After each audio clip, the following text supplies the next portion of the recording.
Ayan. Ayan po, hello po, nagbabalik yung lingkod sa 26 TV. Ayan po, ngayon po mayroon po tayong panibagong video, panibago pong reaction. Ayan, at bago po tayo magsimula, isang mapagpalang araw po sa ating tatay ng Kalingap, Kuya Bal Santos Matubang, Ate Edna, Kalingap Rab at si Miss Jack. Ayan, suportahan po natin ang kanila pong mga YouTube channel. Ayan po. At siyempre po sa mga lahat po ng bumubuo po ng team at sa lahat po ng mga charity vlogger dito po sa Team Kalingap, no? Ayan, mega love shout out po sa inyong lahat. At ngayon po, ayan, mega love shout out po sa lahat-lahat. Tita Juliet, ayan po, Tita Ason, ayan, Teta Peli, CEO Marine Mill, mega love shout out po sa inyong lahat. Ate Perla, siyempre po Kuya Mel at Founder Ann, mega love shout out po sa lahat-lahat ng hindi nababanggit ko, sa nababanggit ko po, mega love shout out po sa inyong lahat.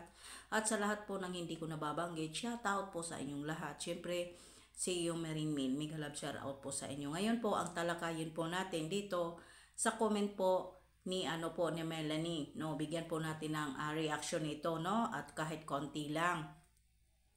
Ang sabi po kasi ni Melanie dito, ayan po, Kalingap Rab at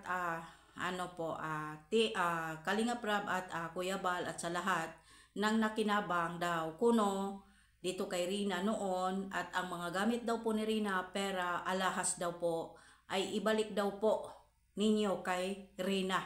Yan po ang yan po ang panawagan at comment po ni Melanie doon kung saan ang comment section doon sa hindi ko lang po ato na kung saan po siya nakapag-comment ng ganito.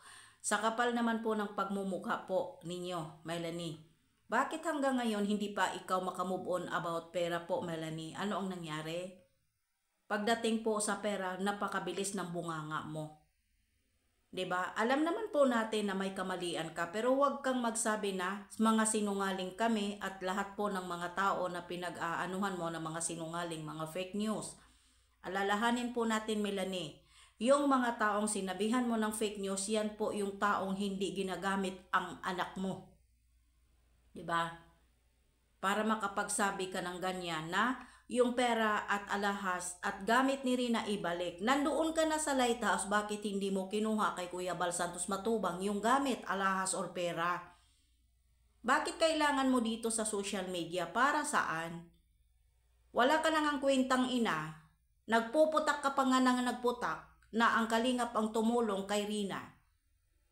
Tapos, sinususulan ka na nga at binayaran ka ng 160,000 at 120,000 noon at nagbigay ng mga sponsor ng pera mo, tapos sasabihin mo, walang pera at kusang loob? Bakit yung kusang loob po ba, Melanie, na sinasabi mo po ay hindi mo sinabi? Ha? Na nagkasakit si Utoy at nag-aksidente yung asawa mo. Malalaman po ba ng mga sponsor kung hindi mo sinabi at kinikwento para maibigay at mapadalhan ka ng pera sa GCash? Tapos sasabihin mo, nanunumbat? Wala pong panunumbat doon dahil una sa lahat po, Melanie, ikaw ang nagkwento. 'Di ba? Ikaw ang nagkwento sa lahat at ikaw ang nagkwento na ang anak mo ay nagkasakit, wala kang pera, at ang asawa mo na aksidente, wala kang pera. Di kung sino man po yung taong tinatawagan mo, di siyempre may mabuting loob, magpapadala sa'yo ng pera. Pagkatapos po, sasabihin, sinusumbat sa'yo. Hindi po sinusumbat yan. Walang tulong na sinusumbat, pero ikaw wala kang utang na loob, kaya po nila nababanggit dahil gusto nila i-depend ang kanilang sarili. Pero anong ginagawa mo, Melanie? Sa kapal ng mga sa kapal ng mukha mo, po hindi porket po ay nasa iyo na si Rina ay parang pinapaano mo na si Rina. Hindi mo nga po nasita-sita na ginawa ng motel yung bahay mo, bahay kuno ni Rina.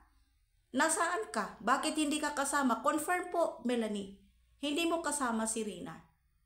Ha? Anong klase kang magulang? Anong klase ka talagang babae po ba talaga?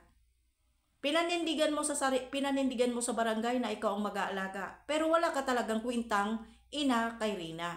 Kasi Kung mahal mo si Rina, paninindigan mo yan hanggang dulo kahit sabi mo nga hanggang magdildil ka ng asin. Hanggang magdildil kayo ng asin, hindi ninyo ipagkatiwala sa iba ang pag-aalaga kay Rina. Tama po ba ako? Pero anong nangyayari ngayon? Bakit? Nasa ibang tao na? At wala ka pa mismo sa poder ng iyong anak na parang ginawa na po ng bahay langpungan ang bahay kuno ni Rina. Na basta-basta na lang kayo pumapasok, labas-pasok kayo ng mga bisita sa bahay ni Rina. Tama ba, Melanie? Basta pera talaga pala, no? Wala nang pakialam. Yan lang ang masabi ko sa iyo, Melanie. Karma, umiikot lang yan. Hindi yan po tatama ng agad-agad.